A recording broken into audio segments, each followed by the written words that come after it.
guys. So today I wanted to come and give you guys not only a weight loss update, but I want to kind of just talk about pre-surgery. So initially I had planned on sharing some pre-surgery vlogs, but I did mention in my initial weight loss video, and if you have not seen that, I'll put a card above here. It's a sensitive mind state at that time. I want to be respectful of where I was then and who I've become during this journey since making the decision to do this, last October in 2019, having the surgery October 2020, and then here I am now in January. A lot has changed. And so out of respect for the woman that I was then and what I was dealing with, I am not going to share that footage. But I am going to go ahead, and I did go back and watch it because I had not seen it, but I did go back and watch it, and I am going to share some of the key things that I think are important. So today I just want to do a pre-surgery video. Pre-surgery informational video for those of you who are thinking about getting surgery and just some things to be mindful of. This is not going to be any details about cash pay because we did pay out 100% cash, okay, for the surgery. That video will be coming later, but what I will be talking to you about is just how to prepare and just some of the steps you need to take in order to have surgery. Again, my process was different because I was cash pay. Insurance was not involved at all. But I think everybody should do the things that I did. These steps were given to me by my own primary care doctor and my endocrinologist, and as well as my OB/GYN, and I think that they'll be helpful to you guys. All right, so the first thing that I do want to share is that going into this journey, I sat my family down in October of 2019, and when I say my family, I mean everybody in my household, and I was like, guys, it's something that I'm ready to do. I'm ready to go ahead and lose this weight, and I think I want to do it via weight loss surgery. I honestly had anticipated everybody saying, no, don't do it, you're going to die, just the stuff that other people say later. But not one person in my house did that. Every single person was supportive of me. They were encouraging, even her, they were like, okay, let's do it. And guys, I'm so blessed. I am so blessed. I'm not gonna cry. I'm not gonna cry in this video. I am so blessed. I am so thankful to God because it did not have to be that way. And when you bring yourself to a place where you know you need help and you know you can't do it alone, and yes, we have the Lord, but God gives us resources and He gives us, people around us to help us through that journey. And I am so blessed because it was in abundance. It wasn't just one person being supportive. I have not had anybody, at least the news come to me, say anything crazy or anything like that. I'm grateful. So they're the only ones that knew. I wanted to go ahead and get the process started in January, but as the process started getting started, then COVID came, as you guys know. It was making the headlines back then, and then eventually in March in Texas, everything kind of started to get shut down. They were not doing elective surgeries for some time, and I'm not really sure because I didn't look into getting an appointment then because they weren't even taking appointments to do consultations. So I'm not sure when they started back up, but after my birthday, after I turned 38, I was like, this is it for real. Like, this is my last birthday that I'm going to be doing this. So if I can't have the surgery this year, the least I could do is try to talk to their staff and get some information. And my main goal was to try to talk to a nutritionist to see what I needed to do. So that's what I did, and I ended up getting a consultation appointment for July 24th. So I do have a lot of my vlog footage that I recorded. I went to that consultation. I got there that morning about 11, and I did not leave that place until about 2. I sat and talked with that doctor for about 40 minutes. Now I realize, he was tired because the way they do their surgery schedule, but he still answered every one of my questions. I also had a consultation with another physician, a couple of people that I knew that have not publicized they've had weight loss surgery, but they hadn't even told me. I found out because you go on the Facebook page and then you can see like who liked the page and you'd be like, oh, okay, I get it now.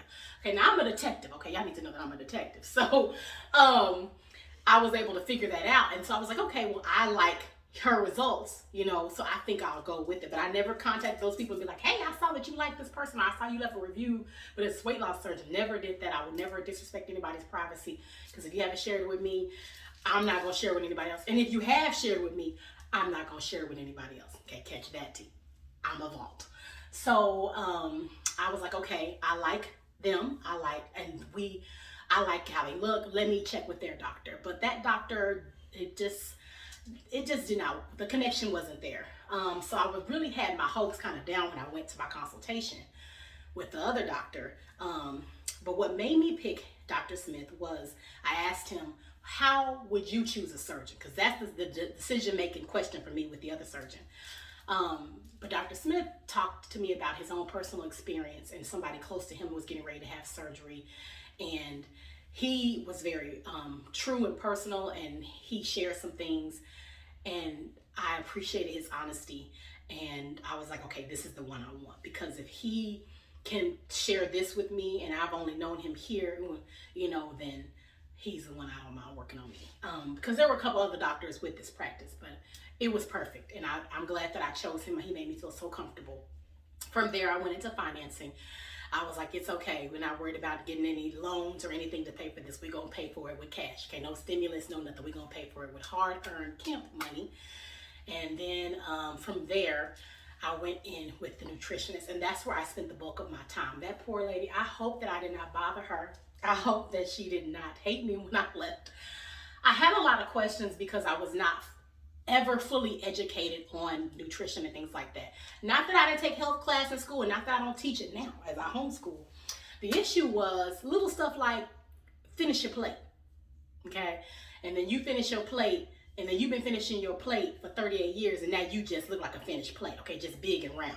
That is the issue that I was having, and I needed somebody to explain to me. You need to eat. You can have a fulfilled, fancy, awesome life. You don't have to eat raggedy food to lose weight. That was another issue I had. You don't have to just drink health shakes, and do a slim fast, 2 shakes and a thing. There's a variety of ways to do this, but let me tell you what to focus on.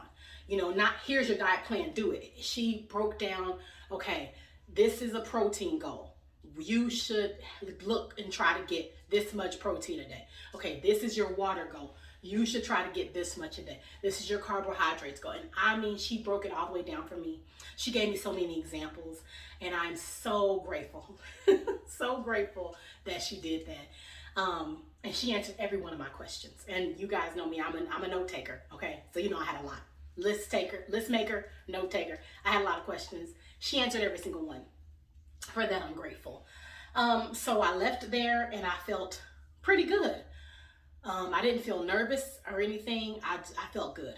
So from there, the first thing is your consultation. Now, if you're paying out of pocket for consultations, then, I would go ahead and narrow down your surgeon list based off of other criteria. Like I said, I was looking for somebody who was familiar, people that I knew had, and then I also looked for somebody that nobody I knew. And I had a list of about 7 surgeons, and then I broke that list down to 2, okay? 2 surgeons, one that a lot of people I knew went to, and one nobody that I knew went to. And I ended up going with the one that nobody that I knew went to. That helped me not to have to pay out of pocket for all my consultations at several different places. But if you can just go, then go. So consultation, that's the first thing. And then I want you to make sure that you are looking at questions that you can ask your surgeon, and just making sure that you are being honest. You have to be honest during this whole process with yourself and everybody else around you that you're going to include in your circle of information. So from there, I went the next day, and I had scheduled all of my physicals for the subsequent day. So this was on a Thursday. I scheduled all of my physicals for a Friday. On that Friday, I got up and I went to my OBGYN first. I had my annual, and I asked a lot of questions. I do have hypothyroidism, and that affects your body, even, every part of your body. Your metabolism, it affects your feminine parts of your body. And so I had a lot of questions, and thankfully my OBGYN does have hypothyroidism, so I was able to ask a lot of questions. She was honest, and she gave me some insight. I asked, how would bariatric surgery affect my feminine parts? Would that affect me with hypothyroidism and dealing with, with my womb and ovaries and all that good stuff? And she gave me some good information. I think you should ask those questions, okay? If you have any sort of issue, that's the only thing that I have, you need to ask. Ask very specific questions if you are trying to have this surgery, because you don't know how it could affect. And there are some people who have done this before that they may know, or they can research it for you and they'll let you know. So she was very helpful with that. The next place that I went was to my endocrinologist. my endocrinologist actually used to do weight loss surgeries back in the 80s. Okay. And so he explained to me about the process. They were just doing bypass back then. This was pre-sleeve era. And he explained to me the process. But the main thing that he said to me was that they focused only on the physical back then. They did not focus on the mental. So he just wanted me to make sure that I was prepared for the mental part of it. And he gave me a couple examples from when he used to do the surgeries. And that was the main thing, just mentally, But the next thing that he said, I'm not gonna cry. The next thing that he said was, I want you to know something, because this man has been my endocrinologist since I was like a little kid to me. I was 22 years old and I am 38 now. He's seen all my babies be born. He was there because they had to come check on me in the hospital. He'd been at the hospital after I had all the kids, stuff. He is family to me. But my doctor looked me in my eye, he grabbed my hand, and he said, I want you to know two things. The first thing I want you to know is that because you are choosing to have surgery, or because you have gained this weight or whatever, you are not a failure. And he said, the second thing that I want you to know is that you are not lazy. Y'all, I'm not gonna cry. I am not gonna cry in 2021 on this internet. I'm not gonna cry. Y'all, it was so sweet. And I really appreciated it, because that's how you feel. When you decide to take such a drastic measure to better yourself, you feel like a failure. And before you have that surgery, or before you begin your weight loss journey, you guys know I started my YouTube channel thick by 30. I'm 38. I'm still very thick. Okay. So I had been at this my whole life. But for him to say those two things to me, it was so appreciated, guys, because you feel that way, you're vulnerable, and you don't know what your doctor's gonna say. Because I've seen horror stories, people are like, well, I talked to my doctor and they were like, don't get it, or they're not gonna approve me, and so I was very nervous. But he was so sweet. And again, I stayed in there with him for about 45 minutes, aside from my regular, appointment for my thyroid hypothyroidism, and just asked him question after question and listened to him talk, and I took notes. And I'm so appreciative of that time, because he didn't have to do it, because that wasn't his area, but he did it for me. And he gave me so much encouragement, and I'm grateful. My doctors, I'm so blessed. I'm so thankful to God. It's nobody but God putting these people in my life, and I'm grateful. And so that's what I would suggest. That's my next thing. Go see your primary care physicians. Go get your physical workup. Make sure that you're keeping in communication with them, the thoughts, because they'll see you the most, or you have something going on, whether it's lupus or thyroid issue or anything, PCOS, whatever you could have going on.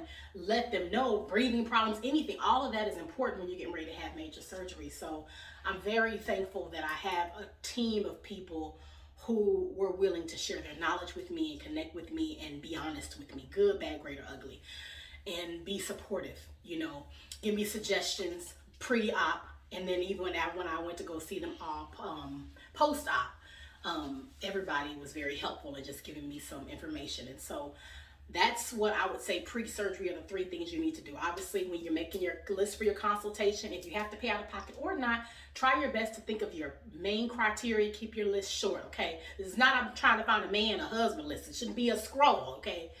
It should just be short. Your short list, I want my surgeon to be this, this, and this. And then kind of start working through, joining. I did not join any Facebook groups or anything like that until I had already had my consultation done and made my decision on who my surgeon was, because I didn't want anybody changing my mind about anything.